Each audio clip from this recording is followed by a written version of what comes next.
Welcome to the Fascia-Informed Therapist, the essential podcast for occupational therapy professionals looking to deepen their understanding of fascia's pivotal role in therapy and health. I'm your host, Amy Mayer, an experienced occupational therapist, practice owner, and dedicated educator. Here we'll dive into the fascinating world of fascia, exploring its significance in the human body and its critical influence on occupational therapy practice. Each episode will bring you cutting-edge insights, expert interviews, and practical strategies to help you confidently integrate the science of fascia into your therapeutic approach. Whether you're a seasoned practitioner or just starting out, our goal is to equip you with high-quality, evidence-based, and fascia-informed continuing education opportunities that will enhance your skills and benefit your clients. So join us as we unravel the complexities of fascia and transform the way you practice occupational therapy. All health and wellness practitioners are welcome. Let's learn, grow, and evolve together. Hi, this is Amy, and this is another edition of the Fascia-Informed Therapist. Today, I just got home from the office. I started fairly early today. I was there about 7:45 this morning and just got home. It's a little after 4, and I felt inspired to record this podcast because I am bursting at the seams with gratitude. And it's funny because last week was more of a challenging week, and there was some business sort of things that popped up that just made me go, oh my God, why am I doing this? And this week, it was like the universe was saying, here's why you're doing this, Amy, keep doing this. So anyway, I just wanted to share a little bit about some really cool things that happened this week. I know I've done something like this before, but this one will be a little bit different. And here's one of the big ways it's different is I have a student right now, and I'm very grateful that I have Caitlin working with me, and she is also a mentor for this student. The student is finishing her doctorate at Creighton University and is spending January through April with us and has a goal of learning how myofascial work fits in with the practice that she wants to create one day, which sounds like it's quite different from ours, but she understands that this can be a component in the practice one day. And she sort of came to that by receiving some of the work that we do herself, first by coming to a workshop, and then coming and learning some of the hands-on technique and just how she felt in her body after experience techniques that target the fascia. So I hope to actually talk to her a little bit on this podcast so she can explain a little bit more how she sees fascia-informed techniques fitting into what she wants to do one day. But she said she really chose working with us because she appreciated how we pull in evidence wherever we can in terms of the work that we're doing and why we're doing it, how we're doing it, and that's pretty cool. That's what I want. That's what I want other practitioners to see. That's what I want our clients to see, and it's really cool. So I'm going to come back to her in a minute, but also talking about the whole evidence piece. I had a new client this week, and it was an unusual occurrence because I've been, as I'm working on this textbook and other big projects, I've been really whittling back my schedule and kind of trying to push all new clients to Caitlin. And of course, she does an amazing job. She had no question. But I had opened up my schedule and intended to text a client to say, hey, I'm opening this up. If you want to plug yourself in there, it's available for you. And then right after I did it, this person put themselves on the schedule. And I'm like, what? Because I love taking new clients. I really love taking new clients because it's unique problem solving, and I love doing the educational pieces. And anyway, so I'm like, I was going to call this client and say, you know what, I need to move you on to Caitlin's schedule. Then something inside me was just like, nah, I'll just do it. I'll just do it. And then if she wants to stick with me, I'll tell her she needs to see Caitlin sometimes. She can see me sometimes, but I just don't have the room in my schedule to take new people. So anyway, this new client shows up, and I've actually met her before. She came to a women's meeting that I went to, and I was talking about how the science of fascia fits in with women's health, especially women's health as we're aging. It wasn't women's health in terms specifically of what we think of women's health. We'd think of women's health as pelvic floor stuff. Well, women's health in my mind is much bigger than that, and I know a lot of you would agree with me, but I was talking primarily about how it affects our ability to have quality of life as we age, and so many women have a disproportionate amount of pain. So anyway, she was at the women's meeting where she heard me talk about that, and she was pretty amazed by all the science that's out there, but she had never heard the word fascia even before I spoke it, and she is of retirement age. So anyway, when she had said I really wanted to get in because I knew I had some things I could work on. So she comes for her new client meeting, and I'm like, oh, okay. The name sounded vaguely familiar to me, and I had met her. So anyway, she had jaw issues, neck, shoulder, jaw, headaches, some upper back issues, and long time wear of a night guard, long history of a couple car accidents,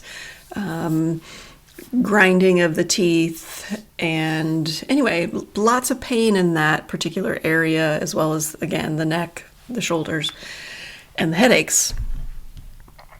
And she said, I really, after hearing you talk, I really feel like this could be helpful to me, but I asked my dentist about it, and he said there really wasn't anything else to do for TMD. And I try to keep, a straight face and not have a lot of reactions and be frustrated when a health professional tells people that, because there are other rehab approaches to treating TMD, not just a fascia-informed approach like ours. So there are other things out there. So I wish more professionals would pay attention more broadly outside of their own profession so that they can understand there's other ways to help their clients, especially when it comes to something so painful as TMD.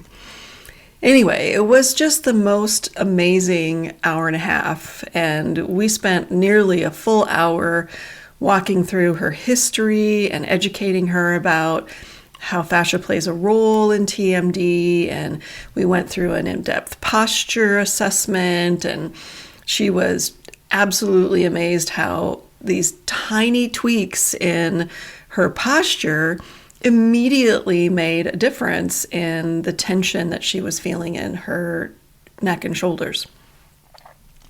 So it just was extremely gratifying for me to be able to go through and educate this person who was like thirsty for it. So I have read online that your clients never want to understand the science. That is incredible BS. So some of them don't, granted, but please don't tell me they never need to know.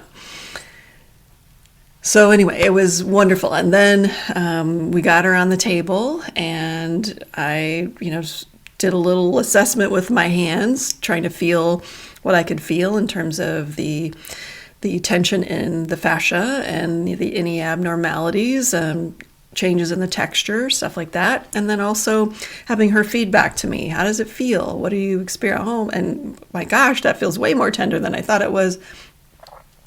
And then explaining to her what the long, slow holds mean. And because she had told me, oh, I get massages, I do this, but it doesn't seem to really help. And I'm like, okay, you'll feel how this is different. And then you can feedback to me how it's different from what you've experienced in the past. And all we did was a little bit on the show. We didn't have a ton of time. I only had about 30 minutes to actually do hands-on work on her body. And we did a little bit in the upper shoulders. So we did a little bit in the neck. And then I did a little bit on the outside of the jaw and a little bit in the ears, pushing in gently into the joints, I guess. So, and she, even when she was on the table, she's like, this feels incredible. This feels so therapeutic. This feels like what my body needs. And then when she sat up, she was like holding her face and she was going, oh my God, everything feels so different. And I'm like, okay, can you put any words to that? And she said, well, lighter, and it just feels better. I'm like, great, awesome. That's what we're looking for. And she said, well, how often should I come back? And I'm like, well, that's completely up to you. We recommend that if you really want to get some traction on this issue, we recommend you come back at least once. You come back 3 times, at least once every 7 to 10 days. And then we'll give you some homework, because we had talked a lot about homework for her too. And she's like, I have to wait that long?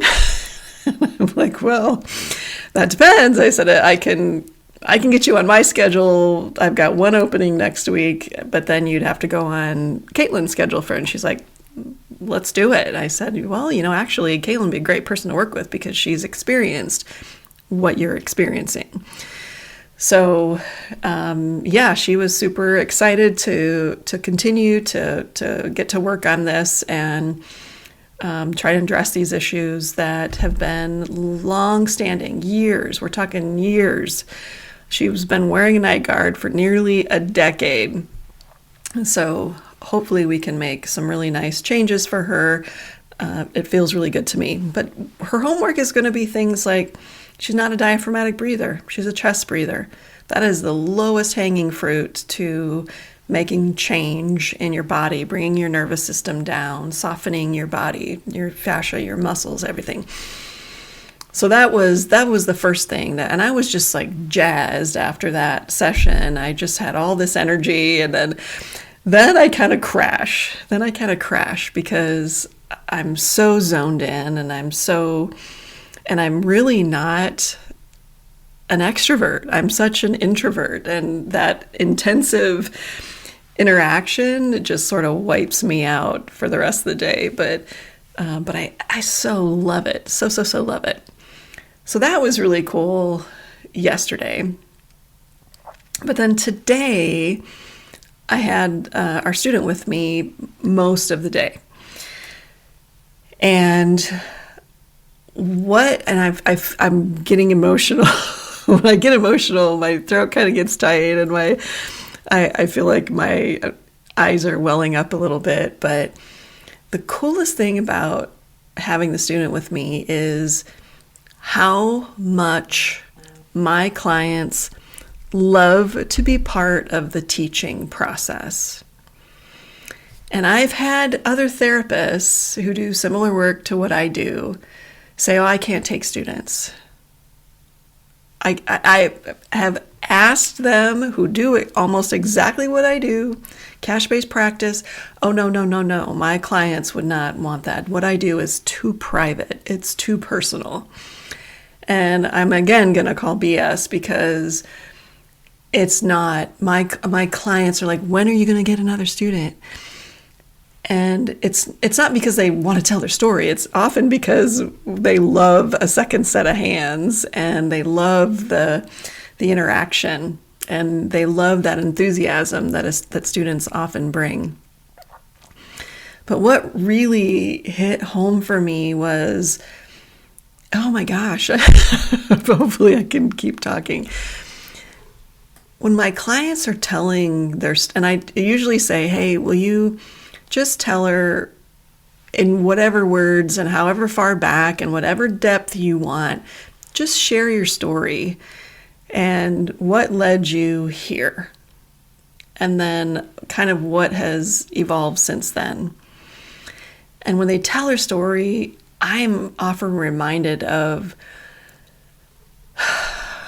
how just people's lives and what people are out there dealing with, and the role that I get to play in somebody's healing process. It's incredibly humbling. It's incredibly humbling. And then it's also at the same time really, really rewarding. And and sometimes one client today, well, two really, two, I'm thinking of one right now, when she was talking about her progression of her experience of her injury, and then how she found, how she came about myofascial work was actually in a traditional setting. Somebody that had come to one of my workshops, when she was going through her rehabilitation, this therapist did some myofascial work with her because she was experiencing some pain. And so at some point, she couldn't continue to come to rehab because she wasn't making the level of progress that she needed to make, and she was very functional, so she couldn't stay there. And they suggested she come to me. And for her to walk through, oh my God, for her to walk through where she started and then where she was when she showed up with me and to where she is today, and to tell this student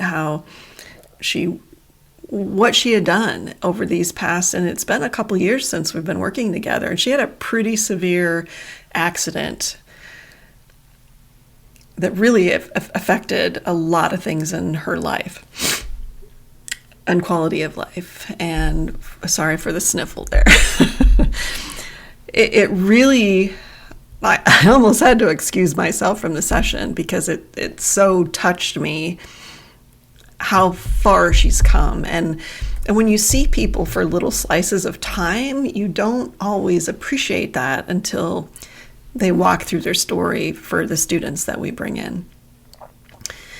And that, yeah, it was just so great. And then I also ask my clients to share with the student, what else are you doing to care for yourself? What else are you doing to either keep yourself well or prevent future problems or continue a healing process from something that has happened to them? And inevitably, everybody has a different story there too. Everybody pieces together a different picture of what they do. It might be Pilates. It might be this one gal does water aerobics, some yoga. Other people have at-home gyms they do stuff in, or red light therapy. We heard a lot of different stuff today. So I also want my student to know that this technique that we do is one thing in a much broader scope of people's lives. But inevitably, they will always say, this is important. And what else is important that I've learned from Amy, and maybe Caitlin too, is how to move better, how to work on my posture, and how to prevent, or how to improve my healing trajectory with these other things. So it's not just about this hands-on piece that we do. And the other thing that happened today too was a client came in that I haven't seen for a while. And she was sort of stimulated to come back in again because she attends a lot of my Fascia-Informed yoga classes. And she heard me say something about how stress translates into fibrosis in the fascia. And I was talking about it because I was excited because earlier this week I listened to a webinar that was put on by the Fascia Research Society. And the presenter was Robert Schleip, who's one of the big voices in fascia science. And it was all about the fascia emotional regulation. And I can't remember the whole name of the presentation, but it was really, really interesting. And he did walk through that stress and the release of the hormones and the chemicals in the body, and how the intersection of fascia and the immune system, and then how that stimulates a shift of the fibroblast to shift into myofibroblasts. And so that starts to create tension that is trying to create protection. And it was just amazing. So I gave a little snippet in my yoga class because I always get, I loved it, Amy, when you talked about blah, blah, blah. It's usually some sciencey thing. And again, these are people and they love those snippets because people want to learn about their bodies. So anyway, she was stimulated to come back in because of that comment. And she wanted to talk about how that applied to her, because over this past year, and I haven't seen her for a couple of years, like I said, she had some pretty serious downtime with illnesses. And that was very stressful for her. She's noticing a lot of decrease in her ability to move well. And we spent the first half of her hour-long session just walking through what's going on with her from an emotional component. And we talked about, okay, well, what are you doing to manage that stress? And the only thing she was really doing was some breathing, some deep breathing, because she's heard me say that a million times. And I'm like, okay, you know what? I think we need to go for an upgrade in your stress management. And finding a way to integrate more meditation, which she wasn't super jazzed on because a lot of people, if they're not used to meditating, they don't feel like they're good at it and they don't see the benefit, even though the benefit is in the effort. So we talked about possibly seeing a mental health counselor, a mental health therapist.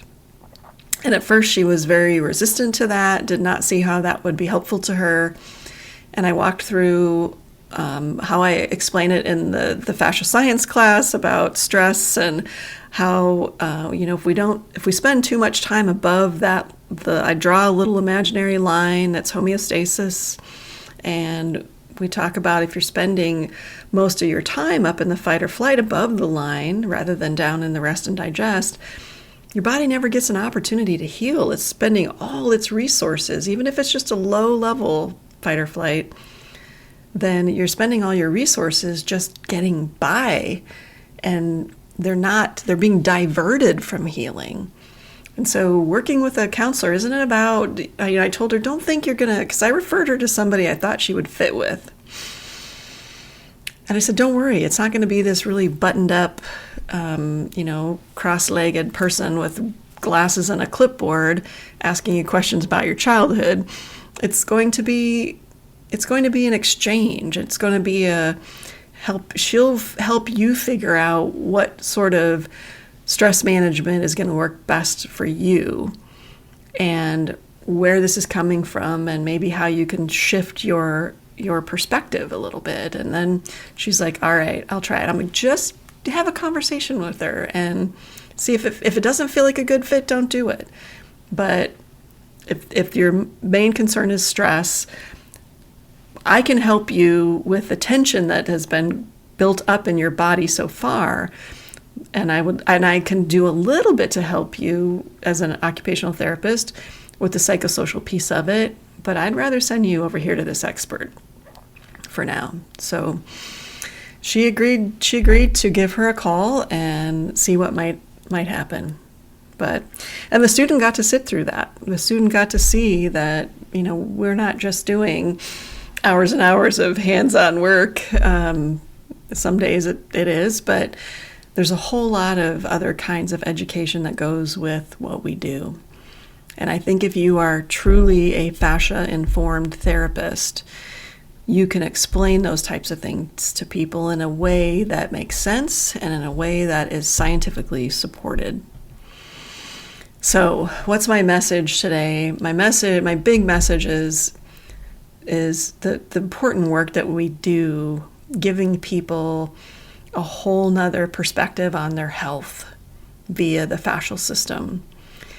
The second big message is, if you're not taking students, take students, because taking students makes me better at my job. And I've already learned some stuff from her. Because students come, they're not going to be super amazing occupational therapists. They're learning, but they're people who bring a perspective.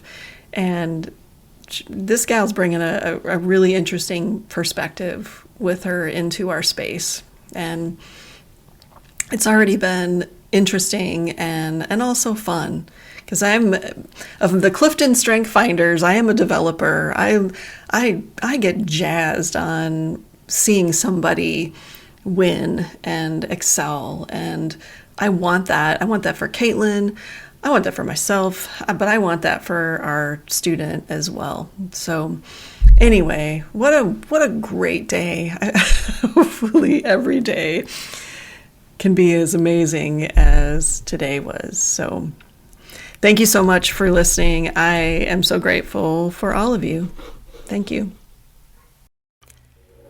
Thank you for tuning in to the Fascia-Informed Therapist. It's been a pleasure sharing insights and strategies to help you integrate fascia science into your practice. I'm Amy Mayer, and I hope today's episode has inspired you to explore further and take your therapeutic skills to the next level. Remember, we're committed to creating and providing top-notch, evidence-based, fascia-informed continuing education that empowers you as an occupational therapy practitioner. Stay connected with us for more enriching content, and don't forget to check out our online courses to deepen your expertise. Until next time, keep expanding your knowledge, refining your skills, and confidently applying the science of fascia to your practice. Here's to advancing together in health and wellness.